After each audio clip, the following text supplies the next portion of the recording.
Well, that was some footage that I took in this Foots Pond Wood. That's the area where I walk every morning. And I figured, it'd be worth showing it to you, including some of the wildlife that's in there, which is quite a bit. Now, this week, instead of focusing on Morristown, I decided to take a walk back in history and went down to Basking Ridge. I'm at the site of the Widow White's Tavern. And this is where on the the day of December 13th, 1776, Charles Lee was captured by my most unfavorite British commander, Bannister Tarleton. Charles Lee was held until 1778 when he was exchanged for somebody else. He was no great loss to George Washington.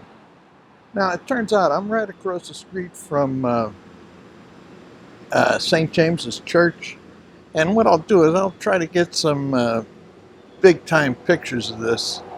Let me get across the street. There it is. This is the view from by the St. James side of Finley Avenue in Basking Ridge. And here's St. James's, right across the street. This is South Finley Avenue.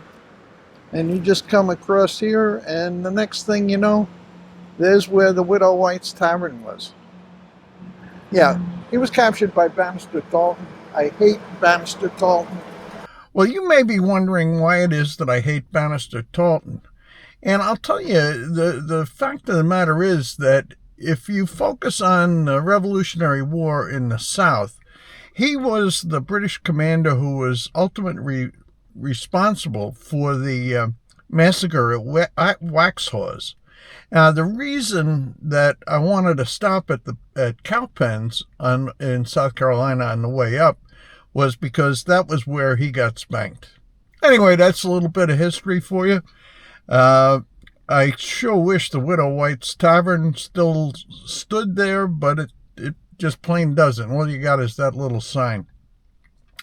Now, in other news, Joey Chestnut won the Nathan's Hot Dog Eating Contest. And, quite frankly, I think Joey Chestnut has sort of worn out his welcome. I can't take competitive eating as a sport, even though Joey Chestnut really excels at it. In other news, Charmin has introduced a major change to their toilet paper. Now they've got this special little wavy thing for tearing off the sheets. In my experience, it doesn't do anything in terms of improving the experience of a dump. What it does do is, I suppose, to keep the bathroom looking a little bit better than it otherwise would. Not a big deal, but, they're continually working on toilet paper, trying to improve it. And, someday they're going to get it perfect. That's absolutely the case. And I wouldn't be surprised if Charmin isn't the first.